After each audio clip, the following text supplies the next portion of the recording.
whether you're happy or sad to the customer, because the customer is king, queen, and everything in between. When you think of startups, you think of Silicon Valley. We're going to venture beyond the valley and paint a picture of the startup ecosystem and the innovation that happens right here on Gadigal land of the Eora Nation in New South Wales. We're going to feature diverse founders, investors, and operators, and hear about their origin stories that shaped them, highlights, lowlights, best practice, and their visions for the future. Join me as we get a front seat to witness the phenomenal role of these startup superstars. This special live series of Startup Palette Show is proudly supported by Investment New South Wales. Investment New South Wales drives economic growth and prosperity for the people of New South Wales by bringing together business, government, and priority markets to deliver on the government's strategic priorities and boost the state's innovation, industry, investment, and trade. We would also like to thank Nakatomi, a venture studio for founders. If you have an ambitious idea that needs to be accelerated, Nakatomi are your people. They'll help you scale your business faster than you can on your own by providing you a best-in-class in-house team of strategists, designers, and engineers to help you validate, develop, and launch your bold ideas with confidence and imagination. If you have a promising pitch, reach out and say Nice To sent you. Let's get started. Welcome to Nice To's Startup Palette Show Live. Welcome. You grew up in Queensland. Your parents ran a fruit and veg shop, and you were the first one in your family to finish high school and university. How has that shaped you growing up? It's a really interesting one, because I think when you go through life and you're young, you don't actually think about how things are shaping you or what that looks like at the time. And so it's only retrospectively that I look back on that. So a little bit more to unpack to that story. I'm the youngest of three by double-digit years between my brother and my sister and myself, but apparently not a mistake. For those. They told me I wasn't, that I was deeply planned for, but I'm not quite convinced about that. But nevertheless, what I think, if I look back in hindsight, the things that it built in me is a lot of resilience, and resilience in not having a roadmap to follow. So not having anyone in my family finish high school and go on to a professional sort of training environment or into a university meant I didn't really have a roadmap, and the only professionals I ever saw in my life was my doctor and my dentist, other than my teachers, right? So I didn't really know what the world was going to look like for me or what the opportunities were, but I'm incredibly grateful. I had an amazing education through the state education system up there with teachers who believed in me, encouraged me to become very curious and a lifelong learner, and that it was okay to ask why incessantly. But the resilience came from not having anyone to offer guidance. So I can distinctly remember when it came to having to put in my decisions around where to go to university. You have to not just pick the university, but the actual degree course. And crying tears, sitting on the kitchen bench and crying tears over what to do, and putting something in Queensland under the QTAC system and the New South Wales system under UAC, because I was like, I've got to have a backup plan, because what happens if I don't get in? My life is over. I was 15. And I was so distraught that this was going to destroy my life or make or break it. And all my parents could say is, it's okay, just work hard and you'll be fine. You can do anything you put your mind to. At the time, it was the biggest thing in my life. But hindsight, the ability to just keep putting one foot in front of another and progress forward day by day without knowing what was coming and what was next is probably what's made me so comfortable with having absolutely no idea what is going on in my life most days today. And you actually worked and helped out at the fruit and veg shop. What did you learn about business? Number one, that you smile, whether you're happy or sad to the customer, because the customer is king, queen, and everything in between. You say please, you say thank you, you say have a nice day, even if there's a cyclone going on outside, and that you do what the customer wants, right? If I actually think about the number one thing that I learned there, and it was not a register that told you what the change was, you had to count that back. So learning about how people would fleece you out of money, and that's change from a 50, change from a 20, and saying these things out like that, but being polite and in control when you're this high and on a box is quite normal in my family, but maybe not normal for kids today. And I think that resilience, but understanding the value of a dollar, understanding hard work pays off, that you get back what you put in, all of those things really have given me my foundational grounding in what a work ethic looks like, and also a real understanding of cash flow. So when we get into startup land, there's a lot of pie in the sky conversations and just raise capital and be great. No, watch every single dollar. It's precious. Understand where it's coming from. Understand the value of that customer at the other end. And are they going to be a repeat customer or once off, right? All of those things, whether you're in a fruit shop or you're in a multi-million-dollar global business, those principles are the same. They are absolutely foundational. And so I'm incredibly grateful for all of those things. We were going deep with rotten vegetables. That's the other thing, right? If you're going to found a business, you need to be metaphorically willing to put your hand into the rotten potatoes. This sounds like a bad segue, but how is Google? Look, I spent nearly 13 years at Google, and I probably have a very similar story to a long, dearly held tradition in the engineering team there of tales of fail and the good, the bad, and the ugly. I joined in 2006. When it was still very early days. It was very early on the engineering team in Sydney, and I had the incredible opportunity to be empowered by my manager then and the executive to do things around the world that I think, in all honesty, would not have been given to me anywhere else in the world, right? I had no experience in some of the things I was asked to do, but I was empowered to go and do it, and I was supported to go and do it, and I was given a very good guardrails in doing. So there's a lot that I learned there, and I'm very grateful for. I do think, though, one of the things that I learned about any large tech organisation, and indeed any company, is sometimes we hero worship and we elevate the myth of an organisation and the status of it and what it is to a degree that is unhealthy. Every organisation and every human has flaws. Every organisation and every human has challenges. And when we hero worship, or we worship things to such a degree that we're willing to sweep things under the carpet, that becomes a problem. That becomes the rotten potato at the bottom of a giant bin of potatoes. So I'm going to keep going my fruit and veggie thing, right? And I'm not saying Google was rotten, but every organisation has things that are not good. And we need to be honest about that. And we need to, not just from an intellectual perspective, but from a practical perspective. For me, the learning is, though, what do people do when something ugly is presented to them? For me, the number one thing when I think about whether it's Google, whether it's Facebook, whether it's any of our own unicorns in this country, right, TV channels, or any other commercial sort of media site, whether it's the Australian Parliament, everywhere has rotten potatoes. What do you do when they're unearthed? And how do you deal with that situation? To me, speaks volumes to not just what are your values, but do you live up to the things that you say that you value? So you said you were an accidental leader. How did that come about? So remember the night that sitting on the kitchen bench that I talked about? But the number one thing is that there's a level of naivety about it, right? I never sought a position of leadership. It's not something that I've actively cultivated, but I am somebody that's always been deeply values-driven and personal values. So I spent my time in a lot of very angsty teenage years where I questioned my purpose in the world and why was I on this planet, and I don't think I've ever got the answer to that. But one of the things that it caused me to do is to really think deeply about what do I care about and what bothers me in the world. And injustice bothers me greatly. Inequality bothers me greatly. People just being horrible to each other bothers me really a lot. When you're a teenager and you've got all these other things going on in your body with hormones, those things are quite amplified. So it forced me to think about my values quite a lot. And I was the accidental leader because I would sit in the room and hear people talk about things until I couldn't, and I would sit on my hands and be like, I'm just here to observe, I'm the youngest in the room, I'm the only woman, I'm all of these reasons, I don't know why I'm here, it's a bit of an accident, massive imposter syndrome, and I would literally sit on my hands until I couldn't help myself. And I was like, I'm sorry, I just have to say something. I think I could be wrong. And I would couch it with all of this language of, I could be incredibly wrong, I could be this really way out of line, and I'm so sorry in advance, and please excuse me for existing. And then I would just present what was bothering me. And it was really interesting. What I found, and when I look back on time, is I did that quite a lot, and quite often it was really pinpointed very early into the issue that actually needed to be addressed in the room that I was in. And so out of that, I was given authority and responsibility to deal with things.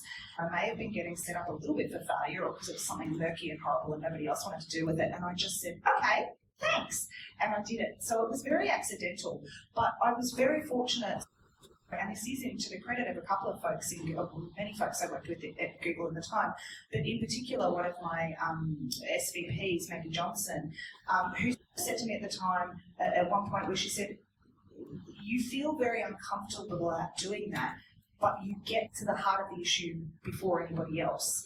And you need to keep doing that. But what I need you to do is find a way to bring people with you. And it doesn't matter whether they report to you or not, how do you bring them on the journey? And so that was a really good turning point to reframe to me the difference between leadership and management, and also this notion of your sphere of influence and sphere of control, and how do you actually drive change forward without waiting for somebody to give you authority to do so, and that your voice is powerful, and to think about how do you want to use that. And that helped me tremendously. Give me the freedom to exercise that a little bit more. In terms of your journey, how did Cicada come about, and how did your step change into deep tech come about? I was very ready to move on from Google. I had done everything that I wanted to do there, and I had gone through a couple of years of really thinking about what would I move for. I didn't want to just move for money.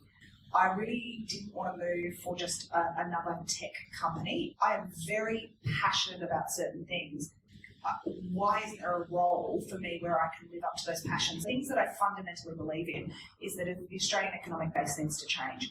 We have been digging things out of the ground forever. We will still continue to do that. We need to do it in a better way and much more respectfully. And fundamentally, if we're going to just be a services-based organisation, we're actually going to have a decline in the quality of life and being for all Australians. I want a country that is built on science and engineering invention, solving the world's most pressing problems, and really finding pathways for everybody to participate in it and to lift themselves out of the places that they've been, or give them opportunity to fulfill their dreams, even if they don't know what that dream is as a kid, or even as a 50-year-old, right?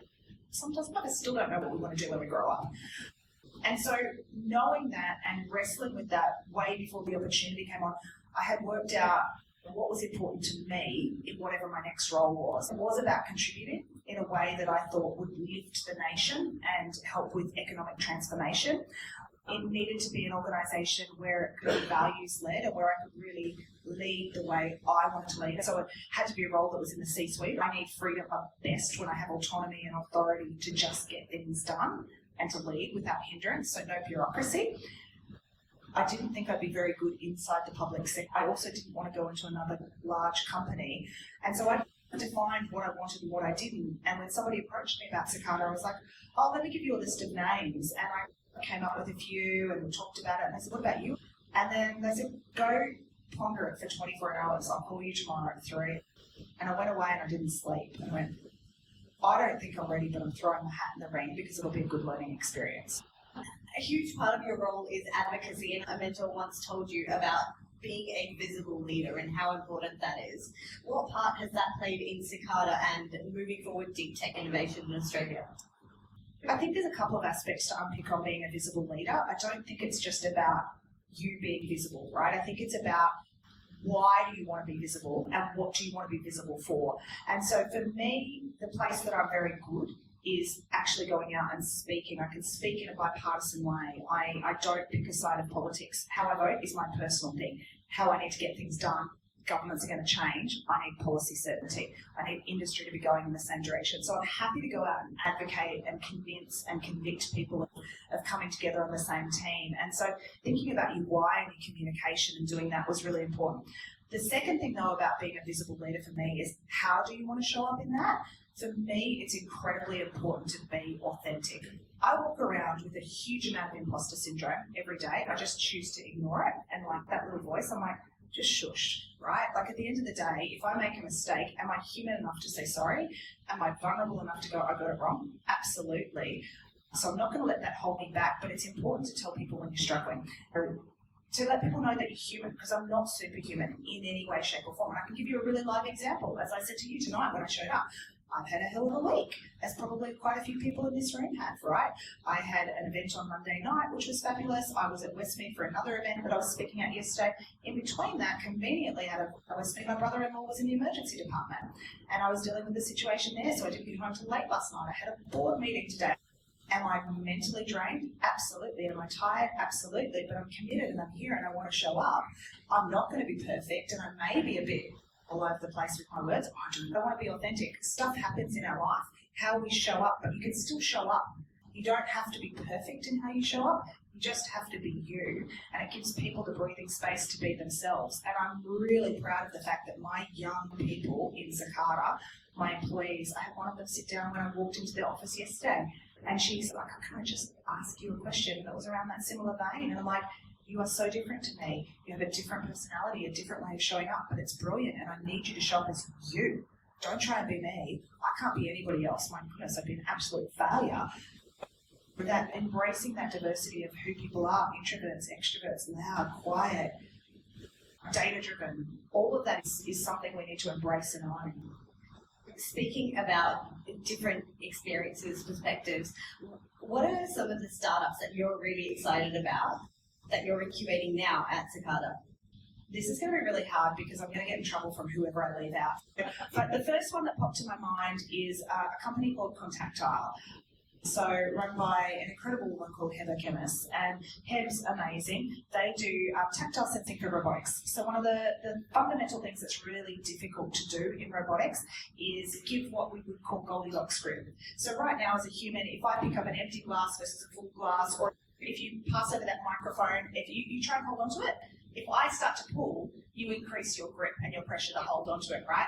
Robots can't generally do that automatically. They have a sensor technology that automatically detects that and adjusts for it, that can be put on the end of any gripper. Is it an end-to-end product? No, but it's a part of so many people's problems in robotics to solve. They're part of a massive supply chain in the world. Not too hard, not too soft, just right. So that gets me excited. Venkata from Millibeam, I ran into him in the hallway today, so he's top of mind. He is doing semiconductors, which amazingly, Australia is incredibly strong in semiconductor design. Really cool technology, unlocking the power of the wavelength. Super cool. Literally across the labs, I can see them doing their design work every day. Oh, I love Zefco. Zefco is a new materials company and they are doing manufacturing. And so one of the biggest problems in the textile space is it's dirty, it's gross, it pollutes entire environments, generally in countries where people are not living in the highest socioeconomic state. And it pollutes water and uses energy, right? So it poisons river systems. They use no water in their fabric and their textile finishing and 10% of the energy. It's super cool. So I love that. This is really interesting. There are so many businesses. I would love one example from space. Well, technically, Contactile is in space, so that's one. Matt Riley from Mawson Rovers, he's ex-Atlassian, so I feel the kinship, ex-Google, ex-Atlassian. I went, yeah, that's been a good gig for a while, but what's really cool is space, so he's building space rovers. And also in space this year, we had 5 of our resident companies in the National Space Industry Hub go up in the last SpaceX launch. And one of the companies, it wasn't even a company 18 months ago, has had 2 launches in space with Flight Heritage this year. So that's pretty cool. Yeah, there's a lot. How long do they spend at Cicada incubating and what sort of support do you give them? So in Cicada, we exist to do wraparound support for deep tech companies. They can come in as an early stage sole founder, all the way up to when they start asking for too much space. We have what I would equate to the millennial children and parent conversation about you need to move out of home and stand on your own 2 feet now. So the longest resident right now is probably SpeedX, that have been with us over 15 years. They are a molecular diagnostics and antimicrobial resistance company. They have 1 foot out the door with a space up the road, but they still have their research labs with us because they're quite difficult and complex and expensive to move. I have a company that just moved in last week. So it can be a very long time frame or quite short. It depends on the technology really and what that life cycle and getting to market is. Life sciences tend to be longer than some of the AI software-driven companies and hardware companies. So generally when they get to a production state, they might move on at that point. We are encouraging them to move on. We're very gracious. We have that conversation sometimes up to 18 months to slowly move them out. Can anyone come and tour the labs? Anyone can come to the building, anyone can come to the events that we have. You can see a lot of the labs from the public spaces in Cicada, which is really cool because there's windows into them, so you can see into Rux labs and Sienta's labs. To come and tour behind the scenes though, that is it's a little bit more resource intensive because we do have locked doors because people have IP protection. We also have biological waste, and we have safety things like that. But we have lots and lots of public events, and we love people coming to that. And there are quite a few uni students here today. How do they get an internship at a deep tech business? If they're really keen on getting an internship at a deep tech business, just go onto our website, sign up for our newsletters, fill out the form, send us your resume, and we'll happily circulate it amongst the residents. We have a lot of interns, particularly in the space companies. They love that. But even more across the board. And some of our companies actually do paid internships throughout the year, and also paid PhDs. I know SpeedX has put 11 people through an industry-based PhD, which is phenomenal because that means they're not only supporting you through your studies, but you've got employment and they all work in the company afterwards. So it's a really great pathway if you are considering a career in deep tech. We have so much more to talk about, but I think we're running out of time. The last question is, how much of your life did you create, curate, or chance upon? I would say that 60% chance upon, 40% create, and then the curate is just, that's my problem. I actually don't curate and edit enough. I say yes to way too many things. So I'm an absolute abject failure at that part of my life. Great, thank you. Thank you so much. This has been a wonderful conversation. Thanks for tuning in to the Startup Power Show. If you had a blast listening to this episode, come on board and join our incredible cheer squad. Spread the startup love by sharing the episode with your friends, leave us a review, or drop us your valuable feedback, comments, or burning questions. Stay tuned for our next episode, where we'll shine the spotlight on another startup superstar. I'm Preeti Mohan, and I look forward to seeing you next time.